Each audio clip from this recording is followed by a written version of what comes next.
श्री रामकृष्ण लीला प्रसंग स्वामी शारदानंद जी द्वारा लिखित पाठ संख्या 289। पूर्व परिदृष्ट भक्तों का श्री रामकृष्ण देव के निकट आगमन। ब्रह्म विज्ञान पूर्णतया ग्रहण करने में ब्राह्म लोग असमर्थ हैं, जानकर श्री रामकृष्ण देव की कार्यशैली। फिर यह देखकर कि ब्राह्म लोग उनकी प्रत्येक बात को ग्रहण नहीं कर सके हैं, वे अपने आध्यात्मिक प्रत्यक्षों का केवल अंश मात्र कहकर निवृत्त हो गए हों, ऐसी बात भी नहीं है। किंतु ईश्वर के लिए सर्वस्व का त्याग किए बिना उनका पुण्य दर्शन प्राप्त नहीं किया जा सकता।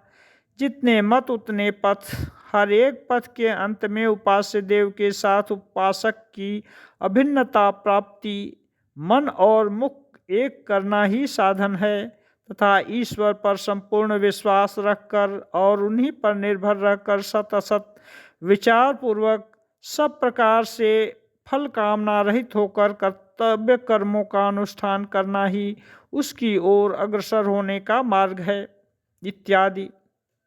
आध्यात्मिक जगत के सभी निगूढ़ तत्व वे उन लोगों के निकट निसंकोच प्रकट कर दिया करते थे। केशव आदि ब्राह्म भक्तों को यह समझकर कि शरीर मन एवं वाणी से ब्रह्मचर्य व्रत का पालन किए बिना शरीर के प्रति पूर्णतया अनासक्त होना तथा आध्यात्मिक राज्य की उच्च उपलब्धियों का प्रत्यक्ष करना कभी संभव नहीं है, श्री रामकृष्ण देव ने वैसा करने में उन्हें नियुक्त किया था। परंतु उन बातों को बारंबार कहकर समझाने पर भी बहुतों को वैसी धारणा नहीं हो रही थी। यह देखकर उन्होंने समझ लिया था कि संस्कार सुदृढ़ हो जाने पर हृदय में नया भाव ग्रहण करना एक प्रकार से असंभव सा हो जाता है। कंठ फूट जाने पर तोते की राधा कृष्ण सिखाने की चेष्टा प्राय व्यर्थ होती है। पाश्चात्यों के यह काल सर्वस्व जड़वाद के प्रभाव से हो अथवा अन्य किसी दूसरे कारण से जिन लोगों के मन में रूप रसादि के भोग का भाव सुदृढ़ हो गया है, वे भारत के सनातन त्याग के आदर्श को ग्रहण कर उसे कभी अपने जीवन में पूर्ण त्याग परिणत नहीं कर सकते। इसीलिए उनके हृदय में ऐसी व्याकुल प्रार्थना का उदय हुआ था, माँ तू अपने त्यागी भक्तों को मेरे पास ला दे, जिनसे हृदय खोलकर तेरी बात कहकर आनंद कर सकूं। यह कहना अनुचित न होगा कि श्री रामकृष्ण देव इस समय से अच्छी तरह समझ गए थे कि दृढ़ संस्कार रहित बालक और नवयुवक ही उनका भाव और उनकी बात ग्रहण करके उनकी सत्यता की उपलब्धि करने में निसंकोच अग्रसर हो सकेंगे। ब्राह्मों के द्वारा कलकत्ते के निवासियों का मन श्री रामकृष्ण देव के प्रति आकृष्ट होना, राम और मनमोहन का आगमन और आश्रय लाभ। केशव आदि ब्राह्म नेतागण श्री रामकृष्ण देव के अभिनय आध्यात्मिक भावों को जहाँ तक ग्रहण कर सके थे और उसके फलस्वरूप उनके भीतर जो परिवर्तन हुआ था, उसे समझने में कलकत्ते के जनसाधारण को विलंब नहीं लगा। फिर केशव आदि ब्राह्म नेता जब अपने समाचार पत्रों में श्री रामकृष्ण देव के आध्यात्मिक मतों के अलौकिकत्व और उनकी अमृतमयी वाणी का कुछ कुछ अंश प्रकाशित करने लगे, तब कलकत्ते के जनसाधारण श्री रामकृष्ण देव के प्रति अत्यधिक आकृष्ट होकर उनका पुण्य दर्शन लाभ करने के लिए दक्षिणेश्वर में आने लगे। श्री रामकृष्ण देव के चिन्हित भक्त लोग उसी समय से दक्षिणेश्वर के काली मंदिर में क्रमशः उपस्थित होने लगे थे।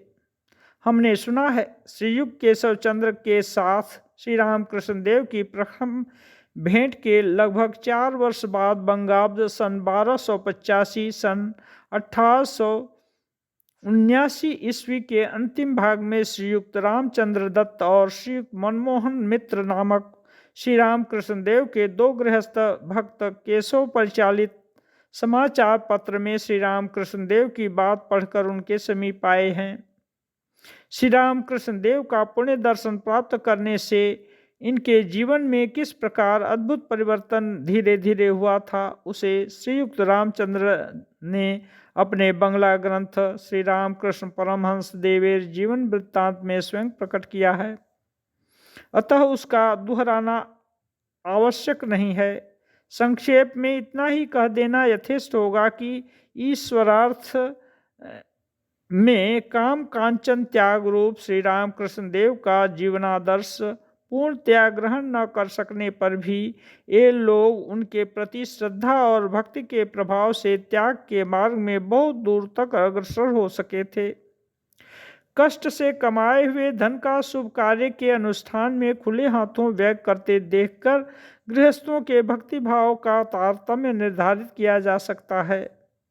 पहले गुरु के और बाद में इष्ट देवता के स्थान पर श्री रामकृष्ण देव को बैठाकर श्रीयुक्त रामचंद्र ने तथा उनके भक्तों को कलकत्ते में के शिमला नामक मोहल्ले के मकान में बारंबार लाकर उत्सव आदि में जिस उदारता के साथ खर्च करते थे, उसे देखकर प्रतीत होता था कि उनका भक्ति विश्वास क्रमशः कितना गंभीर हो गया था। श्री रामकृष्ण देव उनके संबंध में कभी कभी कहा करते थे, राम को अब इतना मुक्त हस्त देखते हो, जब पहले आया था तब वह इतना अधिक कृपण था कि मेरे इलायची लाने के लिए कहने पर उसने एक दिन 1 पैसे की सूखी इलायची लाकर मेरे सामने रख दी थी। इसी से राम के स्वभाव में कितना परिवर्तन हो गया है तुम समझ ही सकते हो। श्री रामकृष्ण देव के अद्भुत दर्शन और राखाल चंद्र का आगमन। जब श्री रामकृष्ण देव ने अपना समझकर राम और मनमोहन को निज अभय आश्रय में चिरकाल के लिए ग्रहण किया था, तभी उनकी अहेतुकी करुणा के अधिकारी होकर वे अपने को अत्यधिक कृतार्थ समझ चुके थे। संसार में ऐसा आश्रय मिलना कभी संभव भी है, यह बात उनकी कल्पना से भी परे थी।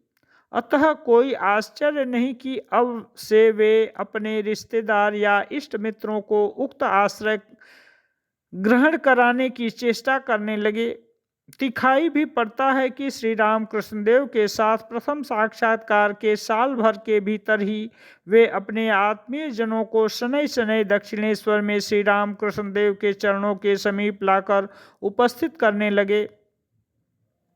उसी प्रकार से बंगाब्द 1288 सन 1881 ईस्वी के अंतिम भाग से श्री रामकृष्ण देव के लीला सहचर त्यागी भक्तवृंद एक एक करके उनके निकट आने लगे। हमने सुना है कि श्री रामकृष्ण संघ में सुपरिचित स्वामी ब्रह्मानंद ही श्री रामकृष्ण देव के समीप सबसे पहले उपस्थित हुए थे। पूर्व जीवन में इनका नाम राखाल चंद्र था। श्रीयुक्त मनमोहन की बहन से इनका विवाह हुआ था और विवाह के थोड़े ही दिन बाद वे श्री रामकृष्ण देव का नाम सुनकर उनके पास आए थे। श्री रामकृष्ण देव कहते थे, राखाल के आने के कुछ दिन पूर्व मैंने देखा था कि माँ श्री जगदम्बा एक बालक लाकर एकाएक मेरी गोद में बिठाकर कह रही हैं, यह तेरा पुत्र है। सुनकर मैं भय से सिहर कर कह उठा, यह क्या, मेरा पुत्र कैसा? उन्होंने हंसकर समझा दिया, साधारण सांसारिक दृष्टि से पुत्र नहीं, त्यागी मानस पुत्र। तब मैं निश्चिंत हुआ। उस दर्शन के बाद ही राखाल आया और मैं समझ गया कि यही वह बालक है